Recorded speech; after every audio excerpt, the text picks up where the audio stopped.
Sveiki visi, taigi dar vieną norėjau parodyti savo rankdarbių skyrelio darbelį. Tai yra stiklainis. Aš mėgstu mažas žvakutes,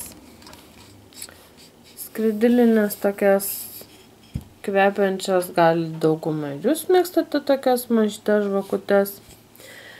Ir jos vis stovėjo, tai dėžutėje, tai maišelėje, tai dar kažkur tais. Ir mėtėsi. Taigi aš paėmiau stiklainį.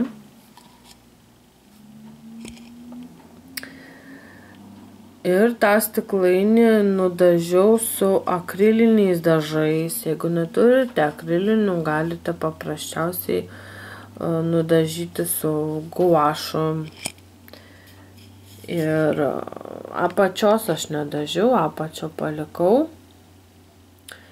Jį nudažiau ir iš servetėlės išėmiau tokius motyvus. Iškirpau tokias baružytės, išplėšiau, iškirpau. Ir tas baružytės užklijavau su dekupažiniais klijais. Gal kas nors užsiema tokiais dalykais dekupažu.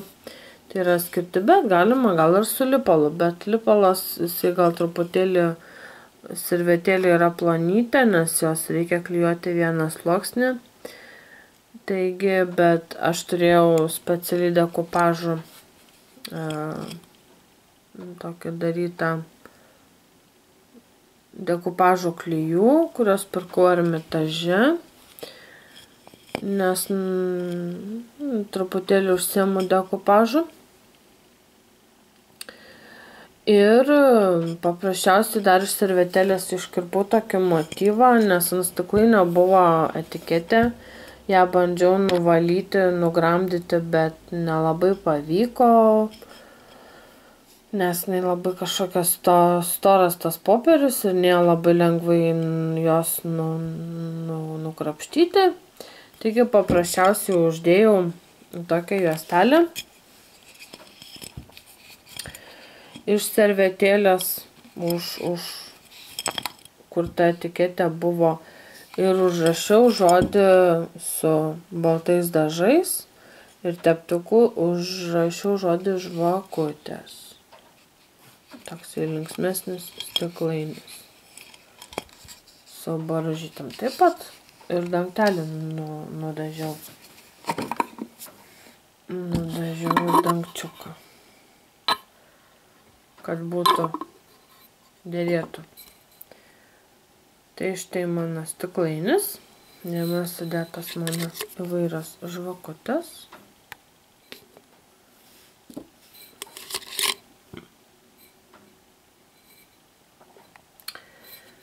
Tai štai toks mano ir video šį kartą, toks mano rankdarbiukas. Tai yra labai paprastas, nudažytas stiklainis ir apklijuotas. Su taškiukus padariau su ausų krapštuko įmerkus į dažus. Bet tokį paprastą paėmus stiklainį galite patys nusidažyti, nusispalvinti kokią nors, kad ir guašo dažais. Arba vandeniniais nusispalvinti, nudažyti, ką nors užrašyti arba nupiešti. Aš uždėjau baružytės iš. Tai toks mano darbelis. Tai štai, laikinkit, subscribinkit, komentuokit ir iki kitų video.